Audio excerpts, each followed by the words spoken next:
Hey guys, HDvee here and welcome to a brand new video. Today we've got quite a lot of stuff to go over, a ton of news for various different Pokemon things, but we also have some old data mines from Pokemon X and Y which could be linked to a potential new legendary Pokemon for Legend ZA. There's a lot of stuff to break down and get into today, so if you're excited for the video, as always, make sure to drop a like down below. Let's try and hit 500 likes, it really helps out. Leave a comment with your thoughts on anything we cover in today's video. Subscribe if you're brand new for daily Pokemon content, ring the notification bell. With all of that out of the way, let's get into the video and I really hope that you enjoy. So, starting things off, let's go over these Pokemon X and Y data mines that could be linked to Pokemon Legends ZA, and more specifically, the A in ZA, and whether that could actually be a legendary Pokemon that was originally supposed to be in Pokemon X and Y. So we have Soul Silver out here saying, did you know there's actually some precedent for the A in Legend ZA to possibly represent a new A-shaped legendary Pokemon? There was legit cut content from Pokemon X and Y, and in that, 2 missing Pokemon were found, one of which TCRF speculates could have been a legendary Pokemon due to its placement in the original Pokemon X and Y Pokedex. It would have also come right after Zygarde in this beta dex. So this is obviously very, very interesting because I believe that they were originally going to have like more story to Pokemon X and Y. Whether they were going to make a Pokemon Z and, you know, just because of time constraints and stuff, they just never were able to do it. They had to cut quite a few things. And maybe if this Pokemon Z game was actually going to come to light, they were originally going to have this cut legendary Pokemon in that game as well. But they could actually just be telling the Pokemon Z story in Pokemon Legends ZA.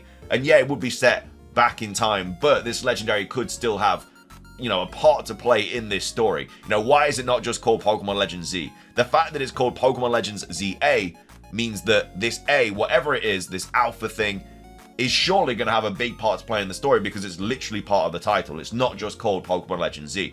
They've then gone to say, also a fun fact, but the other missing Pokemon you may have heard about is speculated to be a middle stage evolution for the Avalugg line.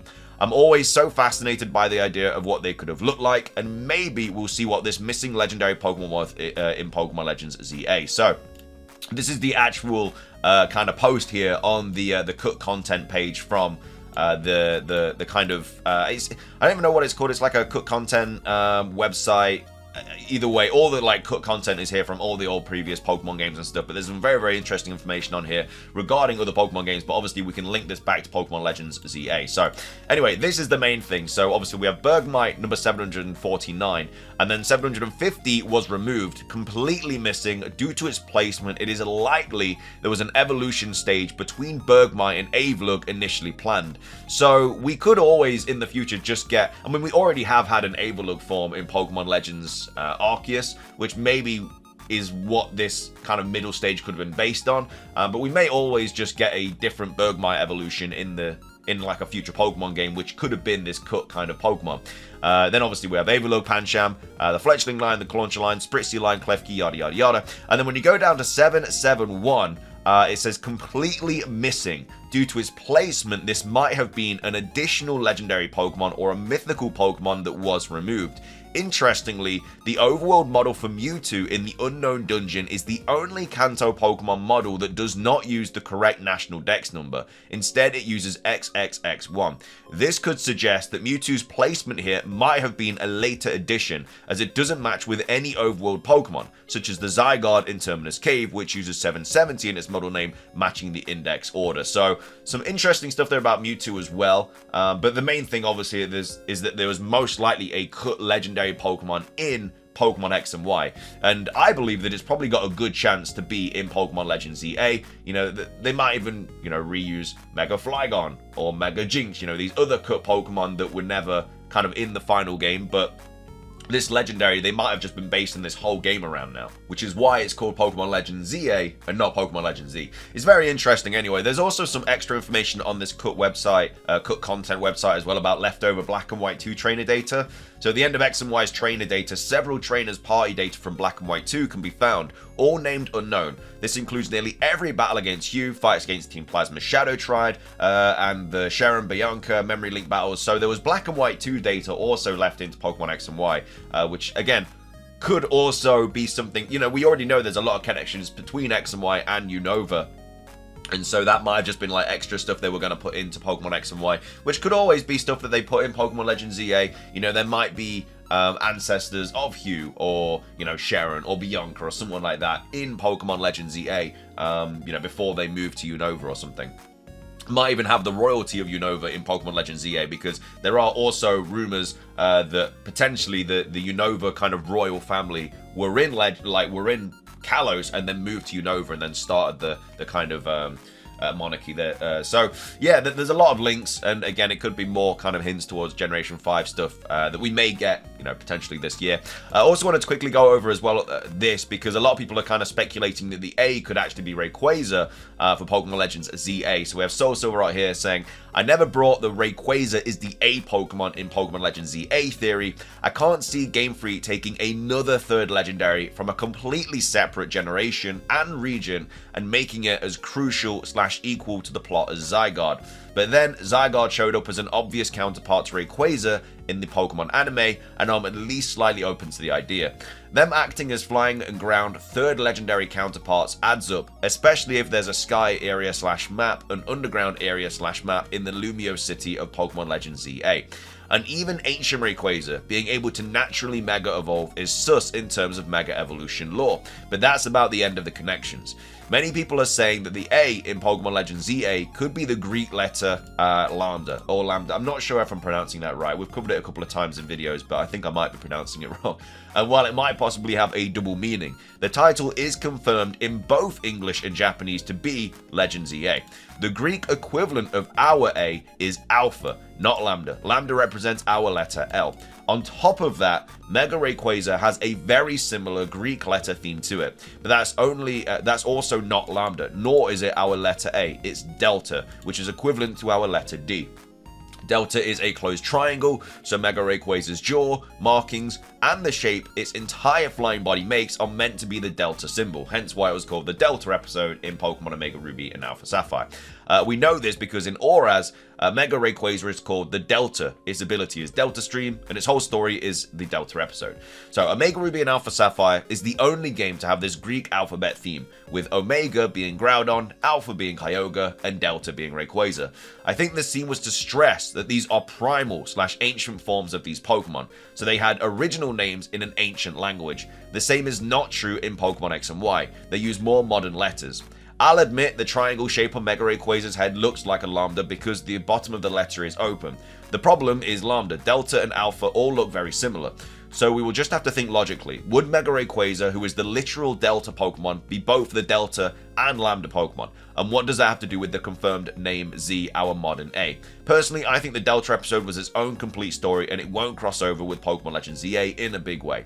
Maybe if we just forget about the Greek letters, there's a way that Rayquaza could tie in, but I find it unlikely to be the other main legendary of this game. It can have its own independent lore and protecting the Earth from space threats, while Zygarde, well, the truth is we don't really know what Zygarde is other than the Order Pokemon. And I want to be clear, it's not that I don't think Rayquaza could have a part to play in Legends EA, as the first and only natural Mega Evolution could connect to a new mechanic or just lore. I just don't think it is the titular Pokemon counterpart to Zygarde. Also, yes, it and Zygarde are both green dragons, but that's because X and Y was paying homage to the classic Pokemon color patterns of red, blue, and green, just like Ruby, Sapphire, and Emerald. Xerneas is blue, Yveltal is red. Zygarde was meant to be the green legendary for the third version, but Pokemon Z was cut. Lastly, the triangle shape on Mega Rayquaza's head could maybe be a lambda, or it could just be a stylized delta, as the top of it doesn't fully complete either. Also, the kind of infinity circles in and around the design could be symbolizing lowercase delta as well. So that's kind of like more theories as to kind of like the Greek letters and stuff as to what these legendary Pokemon potentially could be. But either way, I still think that we might be seeing this cut Pokemon arrive again, hopefully in Pokemon Legends EA. So that's all that. Moving on, we obviously have a lot of updates to go over as well regarding Pokemon news.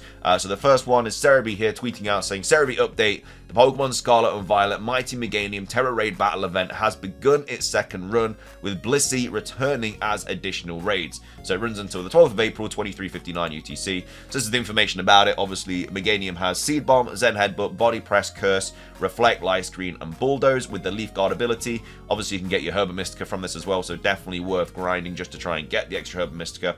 And then you also have all the different Blissies as well, which again, just really good for XP candy and stuff, grinding up your Pokemon if you don't already have a ton of XP candy. But yeah, that's all happening this weekend. We will probably get a new raid / mass outbreak event announced on Monday / Sunday night, depending on your time zone, because this is the obviously the second wave of Meganium. Anyway, moving on, we also have some big Pokemon Go updates to take a look at. Pokemon Go's next community day was announced. It was Bellsprout. The Bellsprout, the flower Pokemon, will be sprouting throughout Pokemon Go during April Community Day. The event will take place on the 20th of April 2024 from 2 PM till 5 PM local time. So these are the boosts that you get with it. So obviously Shiny Bellsprout, very highly obtainable. Featured attack is Magical Leaf or Victory Bell.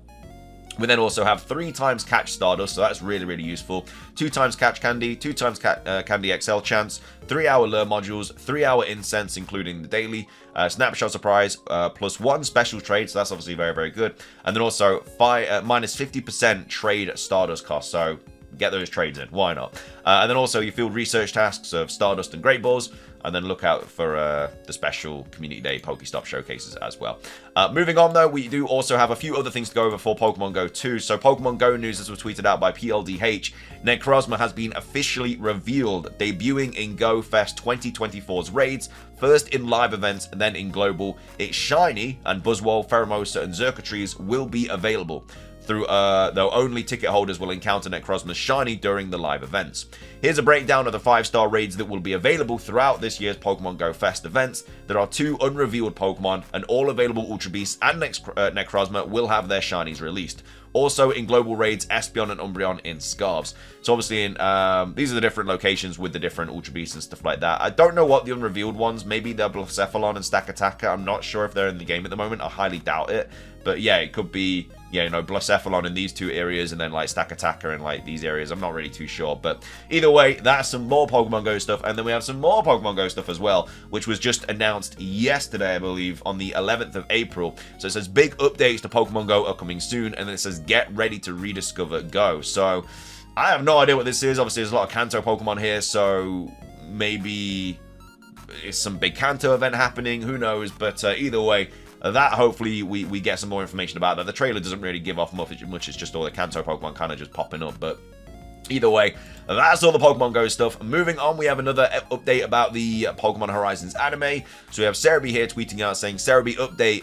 The new episodes of Pokemon Horizons will come to Netflix in the US on the 10th of May 2024.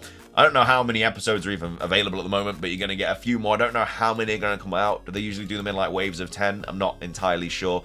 But either way, those are coming to Netflix in America on the 10th of May.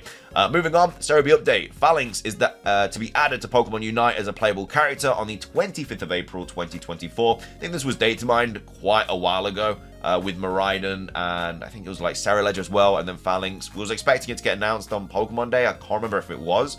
But either way, it's come into the game on the 25th of April regardless if you do play Pokemon Unite. And then finishing things off, we have some things to go over for the Pokemon TCG. So we have PokeBeach here saying special English Scarlet and Violet 6.5 set to release in August. Check out this article on PokeBeach for all the details. So we can exclusively reveal a special Scarlet and Violet 6.5 set that will release in English on August the 2nd. The set will follow SV6 Twilight Masquerade on May the 24th and precede our Scarlet and Violet 7 set in September. So the first wave of 6.5 products will include Elite Trainer Boxes, Illustration Rare Collections, EX Special Collections, 3-pack blisters with a promo card, mini tins, yada yada yada. To what it could be, you know, it's time to speculate. There is an upcoming Paradise Dragon set, whose name we only know about through trademarks. If Paradise Dragona releases in Japan this August, it would be likely candidate as our English set. It's currently the Year of the Dragon, so a special Dragon-themed set would perfectly commemorate 2024. I feel like if there's loads of, like, Unova Dragons in this as well, like Hydreigon, obviously Reshiram, Reshiram, Zekrom, and Kyurem. If there's like loads of those Generation 5 dragons, then I think it's even more of an indication that we potentially could be getting Generation 5 games this year, because the TCG does usually have kind of like I don't even know if it's like hints, but like a lot of the artwork usually has upcoming games and stuff in it. And then it says we received 2 special dragon themed set before, Dragon Vault in October 2012, and this is just kind of like the breakdown of the past of like the dragon sets, like Dragon Mastery and stuff like that. So Again, we'll have to wait and see. Could be to do with Terrapagos, could be to do with whatever. We don't really know. But either way, that special set is coming out soon. But that is going to be everything for today's video. I hope you guys enjoyed it. If you did, please do consider hitting the like button down below. Let's try and hit 500 likes. It does really, really help out. Leave a comment with your thoughts, like I said, on anything we covered. What do you think about this potential extra legendary that we might be seeing in Pokemon Legends ZA? Again, it's legitimate cut content. This isn't a rumor or anything. This was literally supposed to be in Pokemon X and Y. It's been data mined. We just don't know what this legendary was. Again, if Pokemon Z was originally cut, it was very likely going to be for that game. Maybe it was going to kind of be in X, maybe be in X and Y, and then it was going to mainly be in Pokemon Z, something like that. Just how Zygarde was in X and Y, and then maybe the Pokemon Z game was going to all be about Zygarde. Who knows? But either way, it's likely that this Pokemon will kind of see the light of day at some point. And then also, do you think that Rayquaza is going to be in Pokemon Legends ZA as its Mega Evolution? You know, if it is the first Pokemon to ever Mega Evolve, it Mega Evolves naturally as well, just with the use of a move and not an item. Maybe it's going to set the kind of standard for how Mega Evolution is going to work in Pokemon Legends ZA, because I know we've had it in the past where we can Mega Evolve Pokemon without items in Pokemon Let's Go Pikachu and Eevee, but it would be kind of cool if, you know, we would just venture out and there'd just be like random Mega Pokemon instead of Alpha Pokemon just in the kind of city and stuff like that. That'd be really, really cool. But anyway, let me know your thoughts on all that, and then obviously all the different news as well, the Meganium stuff, the Pokemon Go stuff, the Pokemon Horizon stuff, Falinks, and then also what do you think this set is going to be. But yeah, thank you for watching. Subscribe if you're brand new, ring the notification bell for daily Pokemon content. Have a fantastic rest of your day, and until next time, peace.